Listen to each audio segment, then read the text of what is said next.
ABC 10 News starts now with breaking news. A U.S. Navy sailor suspected of maliciously setting fire to the USS Bonhomme Richard. Explosive new details about what sparked the raging inferno in San Diego Bay. An extremely dangerous Hurricane Laura barrels toward Texas and Louisiana. Landfall just hours away. Plus, that we really hope that some changes can take place here before another family is injured like mine has been. an emotional call to action in the wake of a deadly bluff collapse, family members calling it a ticking time bomb. But we begin with breaking news on a seismic statement that reverberates around the country. The Milwaukee Bucks have boycotted tonight's game against the Orlando Magic, sparking a chain reaction of canceled games and calls for social justice. Good evening, I'm Kimberly Hunt. At the center of all of this, the police shooting in Kenosha, Wisconsin earlier this week of Jacob Blake. Blake shot 7 times in the back by at least one officer, and police haven't offered an explanation for the shooting. Tonight, he is in the hospital, paralyzed from the waist down, according to his family.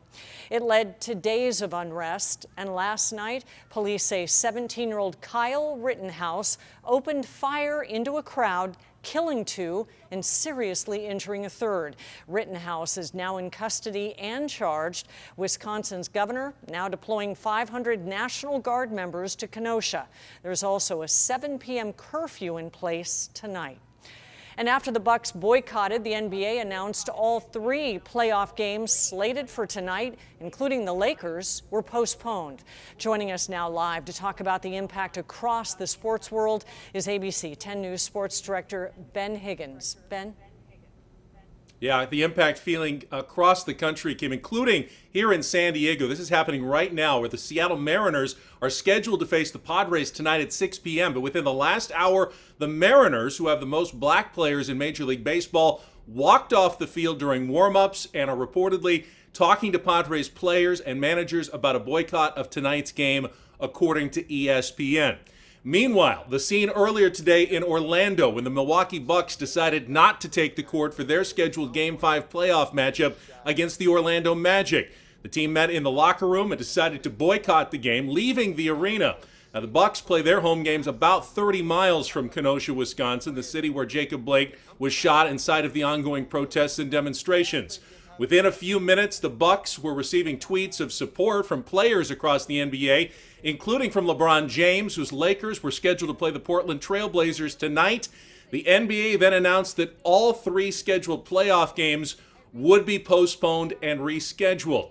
Now, baseball's Milwaukee Brewers also followed suit. They won't play their game tonight against the Cincinnati Reds, and we'll definitely update you on what's happening at Petco Park on later newscasts. I'm Ben Higgins, ABC 10 News. Ben, thank you. And yes, we will continue to follow that breaking and explosive news from the sports world in all editions of ABC 10 News this evening.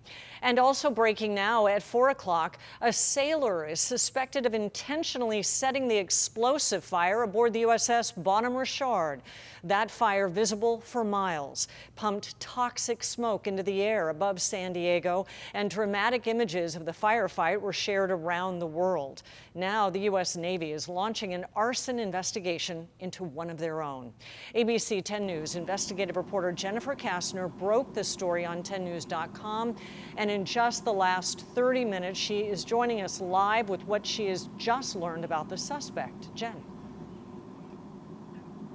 Yes, Kimberly, that suspect is a Navy sailor. Search warrants have been executed. That's according to multiple sources with close ties to NCIS. This massive fire on the USS Bonhomme Richard warship happened in July at Naval Base San Diego and took nearly 4 days to fully extinguish. 63 personnel, including 40 sailors and 23 civilians, were treated for injuries including heat exhaustion and smoke inhalation. The cause of the fire has been under investigation ever since, but tonight.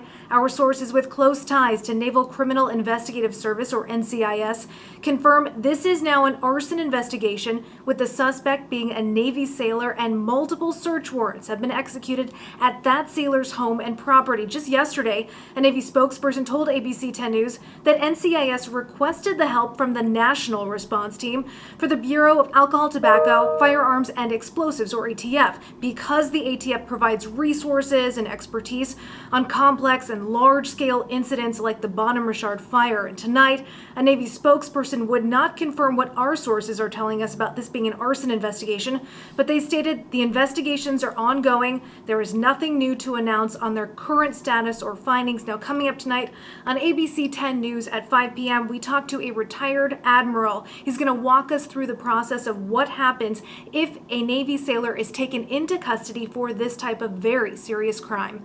Reporting live tonight, Jennifer Kastner, ABC 10 News. Jennifer, thank you. And strong winds carried toxic smoke from the Bonham Richard across San Diego County. Neighbors were told to stay indoors. Many found black residue on air filters inside their homes. Air quality samples were sent to the state. They found elevated chemical levels, especially benzene. But county health officials said the levels were reportedly not high enough to cause health concerns. ABC 10 News was first to break this story. You can get breaking updates sent straight to your phone with the ABC 10 News mobile app. Hurricane Laura has turned into a major storm, intensifying in strength, and it could make landfall overnight as a Category 4 hurricane. We're talking winds of more than 130 miles an hour headed for the Texas-Louisiana coastline. This is the first major storm in the Gulf of Mexico since Hurricane Michael in 2018. There have only been 7 other storms to reach this intensity this early in August since 1950. Hurricanes Katrina and Harvey, both devastating the same area in Laura's path. The most life-threatening and devastating concern is storm surge. The Lake Charles area is likely ground zero. The National Hurricane Center called it unsurvivable storm surge, and it could penetrate up to 30 miles inland over southwest Louisiana and southeast Texas, which is why more than 500,000 people were ordered to leave their homes, a process that has looked entirely different with coronavirus. People have been waiting in the heat with masks to get bused to higher ground, and some even saying they were turned away because of the virus. I have called 2 numbers, and we got turned down for buses because my mother has corona. I had to think, what's more important, getting away from the storm or this COVID thing, and everybody's leaving. Not everyone will leave, and flooding is a major risk. National Weather Service meteorologists in Lake Charles say there is the possibility people will be trapped in their homes. Half the city of Lake Charles floods when the river reaches 13 feet, and it's expected to crest over 15 feet. That's why the Cajun Navy is staging all over the parishes. They formed after Hurricane Katrina a fleet of civilians that helped rescue people. They have high water vehicles, boats, as well as supplies. Meteorologist Angelica Campos is tracking Hurricane Laura's location right now, joining us live from home. Angelica. Hi, Kim. This system has shown rapid intensification in the last 24 hours. And just by looking at it, even if you don't know anything about this system, the eye of the storm is huge, and you can see clearly all the way down to the surface. You can see the ocean right through that eye, that indicating how strong, how massive, and how powerful it is. And just like the reporter mentioned, storm surge is going to be the biggest threat, with storm surge of up to 20 feet high. So when they're talking about the potential for flooding at 13 feet, that's only taking into account the storm surge that's going to lead to major flooding through southern Louisiana and also upper Texas. And this system is expected to remain a hurricane all the way through tomorrow, potentially even through tomorrow afternoon. That means as it makes landfall as a major hurricane Category 4 and then it travels north, it's going to be impacting even places like Arkansas all the way up into the Arklatex with hurricane force winds. So storm surge and winds the most damaging out of this system, but it's going to be quite powerful. Angelica is continuing to follow this, and we will check back in within this newscast. And powerful emotion unfolding today as the families of 3 women killed in last year's bluff collapse announced a new lawsuit. They're taking on the city and the state. And ABC 10 News reporter Leah Pizzetti shows us why they say the tragedy in Encinitas could have been prevented. It was August 2nd, 2019. A family was celebrating Elizabeth Charles, who had just beat cancer for the second time. The Encinitas bluffs above the group collapsed, killing Elizabeth, her sister Julie Davis, and Julie's daughter Annie Clave. 1 year later, and legal action is now being taken. It wasn't a question of if something was going to happen, but when. And that time bomb is still ticking today. Wednesday, 3 husbands, children, family, all plaintiffs gathered to announce a lawsuit against the city of Encinitas, the state of California, and a local homeowners association, saying the dangers of this area have been known for decades and still are present. The fears I have are the day that come where my children understand that this accident could have been prevented. The lawsuit claims a conversation about the area's unsafe bluffs started in the 80s, citing water buildup from local infrastructure, non-native plants, and bad irrigation that saturated the cliffs. She was a fighter.